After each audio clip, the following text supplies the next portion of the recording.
इस वीडियो में हम लोग सीखेंगे कि किस तरीके से हम लोग अपने लॉगिन ऑथेंटिकेशन डेटा को यहाँ पे दिखाएंगे। एक्चुअल में यहाँ पे आप देख रहे हैं कि रजिस्टर, लॉगिन और लॉग आउट तीनों लिंक आ रहा है, बट मैं ये चाहता हूँ कि जब लॉगिन रहे तो रजिस्टर और लॉगिन ना आए, लॉग आउट आए और उसका नाम आए जिस यूज़र ने लॉगिन किया है। इसके अलावा ये जब लॉगिन नहीं रहेगा तो रजिस्टर और लॉगिन आए, फिर लॉग आउट नहीं आए। तो ये कंडीशन बेस्ड कैसे बनाएंगे और इसको कैसे तैयार कर सकते हैं वो समझते हैं। सबसे पहले ये जान लेते हैं कि हम लोग नेक्स्ट आउट की मदद से सेशन कैसे लेते हैं। तो देखो, सेशन लेने के लिए मेरे पास एक फंक्शन, एक मेरे पास पूरा हुक होता है, उसका नाम होता है यूज सेशन। ये देखो यूज सेशन लगा सकते हैं, ठीक है। तो यूज सेशन एक बहुत अच्छे तरीके से काम करने वाला एक हुक है जिसका इस्तेमाल अभी हम करके दिखाते हैं। तो जहाँ पे भी हमको एक कंडीशन चाहिए, जैसे हमको यहाँ पे लॉगिन रजिस्टर और लॉग आउट के यहाँ पे कंडीशन चाहिए, तो हम यहाँ पे है ना सबसे पहले यहाँ लिखेंगे यूज़ कॉन्स्ट, और उसके बाद हम यहाँ डाल देंगे मान लो डाटा सेशन, ठीक है। और सेशन मुझे यहाँ पे लिखना है यूज़ सेशन, इस तरीके से। तो यूज़ सेशन मुझे इंपोर्ट करना होगा, ध्यान रखना है ये इंपोर्ट होगा जैसे sign in sign out import होता है वैसे ही। तो ये जो सेशन वाला डेटा है मेरे पास, ये मैं कंडीशन पे डाल देता हूँ कि देखिए लॉगिन रजिस्टर तब आएगा जब सेशन नहीं होगा, ठीक है। फ्रेगमेंटेशन का ध्यान रखना होगा, ठीक है। और लॉग आउट का बटन तब आएगा जब मुझे सेशन, देखो सेशन लॉग आउट का बटन तब आएगा जब लॉगिन किया रहेंगे, ठीक है। लॉग आउट के अलावा एक चीज़ और आएगा, वो है नाम, ठीक है। तो नाम दिखाने के लिए हम क्या इस्तेमाल करेंगे, हो सकता है कि हम स्पैन इस्तेमाल कर ले या कोई लिंक, इस तरीके का लिंक भी इस्तेमाल कर सकते हैं। ए टैग वाला लिंक यूज़ करते हैं, फिलहाल बाद में चेंज कर लेंगे, ठीक है। तो उस सेशन से कैसे डेटा निकालेंगे, देखो सेशन वेरिएबल डॉट, उसमें यूज़र नाम का प्रॉपर्टी होगा और उसमें नेम होगा, ठीक है। तो नाम को ला सकते हैं, यहाँ पर दिखा सकते हैं, इस तरह से इमेज भी दिखा सकते हैं, कोई इशू नहीं है, आराम से हो जाता है, ठीक है। तो ये जो सेशन को नहीं रहने पर क्या होगा और रहने पर क्या होगा ये बता दिया, ठीक है। अब हम लोग चेक करते हैं आउटपुट में क्या एरर आता है, ठीक है। एरर तो आएगा ही, देखिए क्या लिखा हुआ है, use session must wrap between the server session provider. तो हम सेशन प्रोवाइडर को ऐसी जगह पे लगाएंगे जहाँ पे हर पेज हर जगह पे काम आ जाए। तो इसलिए हम layout.js का इस्तेमाल करेंगे और यहाँ पे डालेंगे सर्वर सेशन प्रोवाइडर, ठीक है। सेशन प्रोवाइडर देखो, सेशन प्रोवाइडर एक ऐसा टैग होता है कि ऐसा पहले से बना हुआ कंपोनेंट है जिसके जब सेशन का इस्तेमाल करेंगे तो उसके बीच में उसको रैप कर देंगे। देखो अभी हम जो इस्तेमाल कर रहे हैं वो या तो चाइल्ड में होगा या तो होम। अभी तो हम होम हेडर में यूज़ कर रहे हैं अपना condition use state, use session, वो यहाँ पर अभी हम सर्वर सेशन प्रोवाइडर को डाल दिया, आराम से, ईजी है। और ऐसा करने के बाद हमको अब क्या बोल रहा है कि ये जो कॉन्टेक्स्ट है ये सर्वर कंपोनेंट में काम नहीं करता है, यानी रिएक्ट का जो कॉन्टेक्स्ट होता है ये एक्चुअल में कॉन्टेक्स्ट कहलाता है, ये कॉन्टेक्स्ट है। और कॉन्टेक्स्ट रिएक्ट के सर्वर में काम नहीं करता। और आप जानते हैं layout.js जो होता है वो सर्वर कंपोनेंट होता है। तो कुछ ऐसा करना पड़ेगा जिससे ये कम से कम क्लाइंट कंपोनेंट में कन्वर्ट हो जाए। इसके लिए मेरे पास एक अच्छा तरीका ये है कि आप एक फ़ोल्डर बना लीजिए कॉन्टेक्स्ट नाम से, ठीक है। और इसमें एक क्लाइंट कॉन्टेक्स्ट तैयार कर दीजिए। क्लाइंट कॉन्टेक्स्ट तैयार करने का तरीका देखो, हम इसका नाम रख लेते हैं नेक्स्ट ऑथ प्रोवाइडर, ठीक है, .js। और इसके अंदर में हम लोग है ना इसको क्लाइंट कंपोनेंट में कन्वर्ट कर देंगे, ठीक है। कैसे कन्वर्ट करेंगे देखो, अब इजी रहेगा। नॉर्मली जो है ये तरीका बहुत आसान होता है और हम लोग इसका इस्तेमाल कर सकते हैं, ठीक है। तो हम लोग क्या करेंगे, अंदर एक फंक्शन बना लेंगे एक्सपोर्ट, उसके बाद डिफ़ॉल्ट फंक्शन, फंक्शन का नाम रख लेते हैं next auth provider, PROVID provider, ठीक है। और इसके अंदर जो है ना ये चिल्ड्रन डाल देते हैं ताकि इसके बीच में जो कुछ रहेगा वो एज ए चिल्ड्रन ट्रीट होगा, ठीक है। देखो आसान हो गया। अब इसके अंदर में रिटर्न करेंगे और रिटर्न के अंदर में यहाँ पे सेशन प्रोवाइडर को बुला लेंगे जो कि क्लाइंट में चाहिए, और हम लोग ट्राई कर रहे थे उसको सर्वर कंपोनेंट में। तो ये यहाँ पे रैप कर दिया और बीच में चिल्ड्रन को डाल देते हैं, चिल्ड्रन आ गया। तो ये बेसिकली क्लाइंट कंपोनेंट बन गया। अब इसी कंपोनेंट को लेआउट में बुला लेंगे। लेआउट के पास क्या है और जहाँ सेशन कंपोनेंट लिखे थे वहाँ पे अब नेक्स्ट ऑथ प्रोवाइडर डाल देते हैं नेक्स्ट डॉट प्रोवाइडर डाल दिया, जिससे क्या हुआ कि कॉन्टेक्स्ट वही रह गया, सर्विस एक्शन क्लाइंट में चला गया और हम लोग इसको एक हाइब्रिड कंपोनेंट बना के तैयार कर दिए। सिंपल है, आसान है। देखिए अभी हमको क्या दिख रहा है, लॉगिन दिख रहा है, रजिस्टर दिख रहा है, लॉग आउट नहीं दिख रहा है। इसका मतलब लॉगिन तो है अभी पहले से। देखो लॉगिन रहने पर लॉग आउट दिख रहा है और साथ में नाम भी दिख रहा है किसने लॉगिन किया है। अब मैं लॉग आउट कर दूँ अगर, तो आप देखेंगे यहाँ रजिस्टर और लॉगिन दिख रहा है, ना कि लॉग आउट और उसका यूज़र का नाम दिख रहा है। तो जब हम लॉगिन कर लेंगे तो फिर से अगेन देखिएगा आप ये चेंज हो जाएगा। तो ये एक इंटरेस्टिंग है, देखिए चेंज हो गया। तो ये आपका स्विच करना बड़ा आसान हो गया। नेक्स्ट और प्रोवाइडर के इस्तेमाल से कॉन्टेक्स्ट बनाए, कॉन्टेक्स्ट को सेशन प्रोवाइडर के अंदर डाल दिए।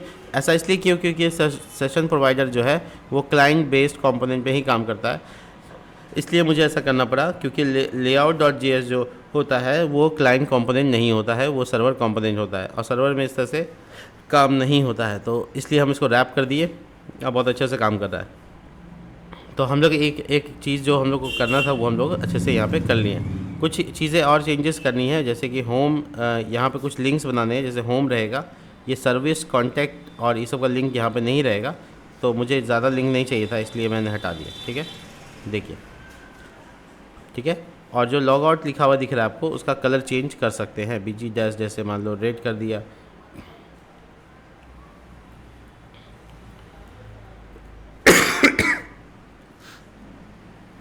इस तरीके से कर देंगे तो थोड़ा सा अच्छा दिखेगा। और टेक्स्ट कलर वाइट कर देते हैं, PX3 या PX2 PY1 और थोड़ा राउंडेड। तो ये मुझे लॉग आउट का बटन को डिज़ाइन करने का काम कर रहे थे, एक्चुअली मैंने कर लिया। ये आप जैसे चाहें वैसे कर सकते हैं। इसका इमेज भी दिखा सकते हैं, जैसे आपने नाम दिखाया वैसे ही। तो इसके लिए आपको थोड़ा डिज़ाइन करना पड़ेगा। यहाँ पे IMG लगा सकते हैं आप, या इमेज कंपोनेंट Next.js देता है आपको, उसको यूज़ कर सकते हैं। ठीक है, तो इमेज कंपोनेंट और उसके बाद SRC, जिसमें आपको यहाँ पे डाल देना है सेशन से आने वाला image, session dot user dot picture, शायद पिक्चर PICTUR पिक्चर। अल्टरेशन में नाम डाल सकते हैं आप। ठीक है, और ये इमेज में विथ हाइट लगना ज़रूरी है। ठीक है, तो विथ हाइट हम यहाँ पे 30 पिक्सल, हाइट भी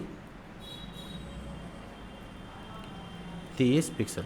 ठीक है, इस तरीके से तो इजी रहेगा। और यहाँ पर जो है हम लोग इमेज को इंपोर्ट कर लेंगे। ये कंपोनेंट हमको ज़रूरत होगा डालने का, इमेज फ्रॉम नेक्स्ट इमेज, शायद यही है। देख लेते हैं, कोई एरर आएगा तो पता चल जाएगा।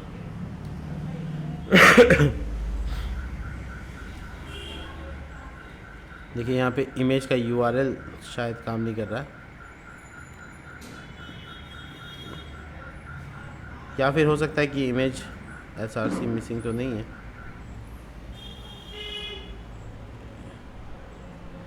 कह रहा है कि SRC में कुछ भी नहीं आ रहा है। तो शायद ऐसा हो सकता है कि सेशन में पिक्चर नहीं, शायद इमेज नाम था। रिफ्रेश,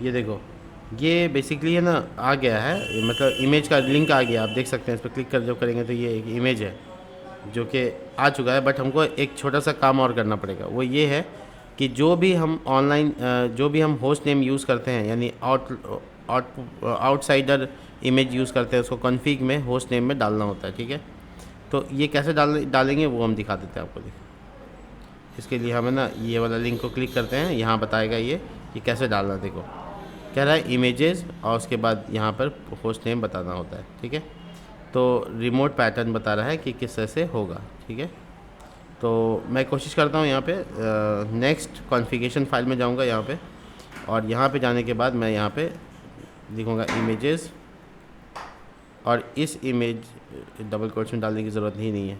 इमेजेस इस तरह से कॉलन कर्ली ब्रैकेट और डोमेन आप बता सकते हैं कि आपको कौन सा डोमेन एक्सेस करवाना है। देखिए, तो ये जो डोमेन है ये बेसिकली आपको बताना पड़ेगा कि किस डोमेन से आप एक्सेस कर रहे हैं। तो ये डोमेन मैं कॉपी पेस्ट कर रहा हूँ। ये जो डोमेन है ये एक्चुअल में मेरे यूआरएल को अगर आप देखिएगा तो ये ब्लॉक कर रहा है हमको, है ना, कर रहा है, लेकिन इसका जो पाथ है वो डोमेन बेस्ड काम करता है। तो ये आप समझ जाएंगे, आराम से इसमें काम कर सकते हैं, कोई इशू नहीं है।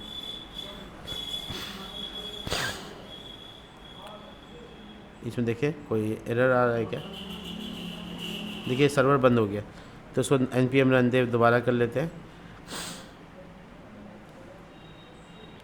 रिफ़्रेश करते हैं, देखते हैं इमेज आ जाता है कि नहीं आता।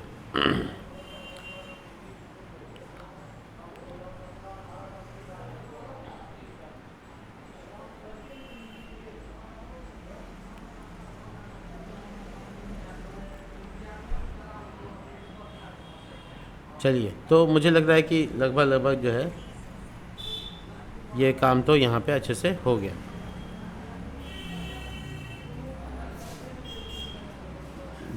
अब ये देखना है कि इमेज आता है कि नहीं आता।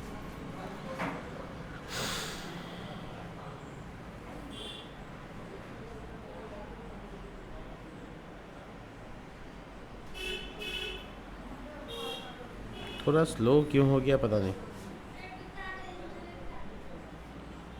देखिए इमेज आ गया, ठीक है, एकदम परफेक्ट इमेज आ गया।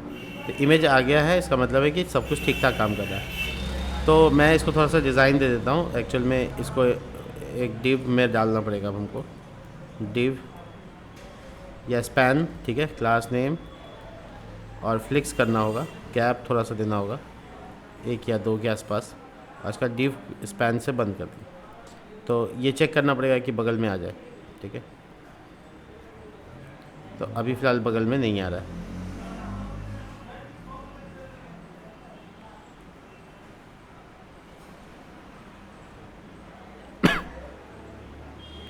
और फ्लिक्स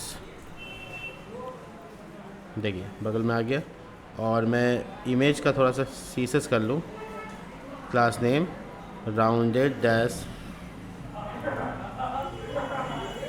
एक्स सर्कल शायद होगा।